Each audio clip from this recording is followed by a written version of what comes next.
Fallout London is finally here, and it might be one of the best mods we've ever received. Now, I should say that these are just my first impressions, so if it pulls a new California in the final act, my views might change a bit. But that's why we're not really going to be talking about the story here. And that's because Fallout just looks incredible. The environments are really detailed, with the colour palette being a nice change from Fallout 4's weird blues, reds and beiges. Something you'll notice with this mod is that it's quite green.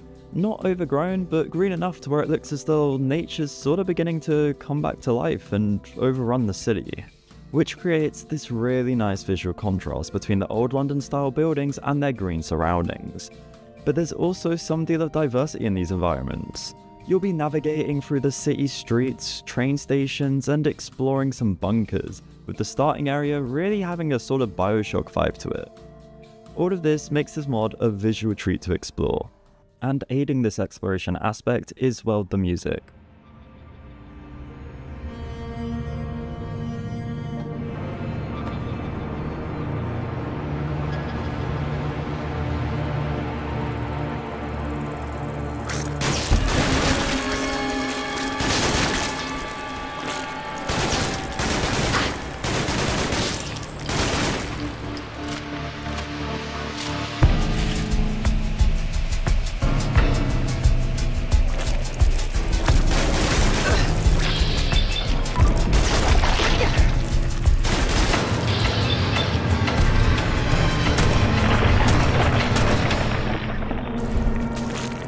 With the ambient tracks just sounding really, well, nice.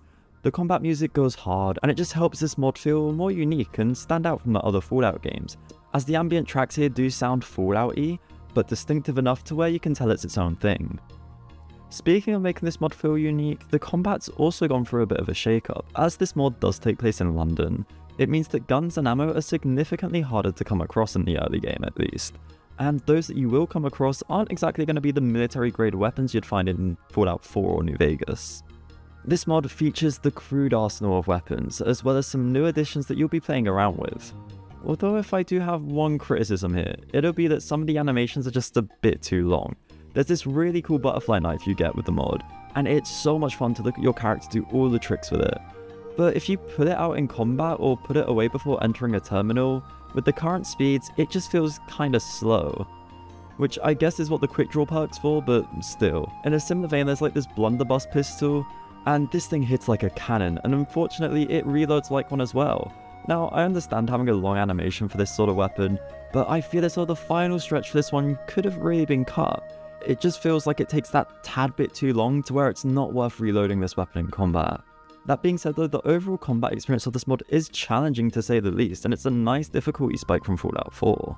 The voice acting in this mod is also just incredible. Like, we're talking professional grade quality voice acting here. I mean, just give a listen to this dialogue exchange for yourself and make up your own mind. Sinclair, Peter, and fucking Black. Wait further. You were a commando before, but right now I need a butcher. You feel up to it? Some rotten meat. Rotten dogs, to be precise. Not just killing. I want outright butchery. And listen, these are proper public executions. I want you wearing your vagabond finest for these. Understand? We're sending a message here. Cross the vagabonds, and fury awaits. Obviously, as this is Fallout London, it does have British accents, slang, and even some small things such as the name for flashlights being renamed to torches, and elevators becoming lifts. There's a lot of small subtle things that help show that this isn't a Fallout game set in the US. It's got its own culture, its own name for things, and I feel like that's something you can really see with this mod. And as we were just talking about dialogue, let's get on some of the quests. Because although I'm not going to spoil any of them here, I will say there's a nice variety of them here. Yes, you do have your fetch quests and all of that, but most of them are really nicely structured, and they make great use of optional objectives which can change the outcome of these quests, which overall makes them really fun to do and probably a treat to come back to on repeat playthroughs so you can see the different outcomes. The UI here's also got a new mascot, and it's the Attaboy guy. I don't know if I've gotten far enough to figure out his name, I don't think I have. But this little guy can be seen all over the new Quest UI, status screen, and basically anywhere Vault Boy would be, you'll see this guy instead. All of the new perk icons featuring him are really fun to look at, and the Attaboy itself resembles the handheld series of Pip-Boys, and it can be attached to your utility belt along with a flashlight, which is a nice solution to just having it be invisible on your character. Also, I'd like to put here the styling outfit of this mod looks a lot like the Tibbet's prisoner uniform from Van Buren, which is really nice. Oh yeah, and this mod does retain the Fallout 4 perk system, but Level Up Menu EX is used, which makes it appear much more similar to Fallout 3 and New Vegas' system, with one of New Vegas' systems, that being traits, making a return, so you can add some more depth as to how you'll play your character. Now, something you're probably wondering is the mod buggy? And despite me managing to clip out of bounds in the first 20 seconds, it's really not.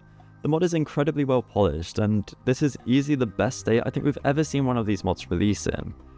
That being said, that's not to say that there's no bugs at all, like this progress blocking one which prevents me from talking to the NPC to finish the quest. However, apparently these few progress blocking ones are being looked at the time of writing, and a guide on how to get past it or a fix should hopefully be out soon.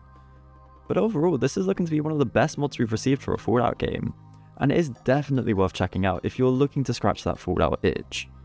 But anyways, that's going to be all for today. If you enjoyed, maybe consider liking or subscribing, but I hope to see you all next time.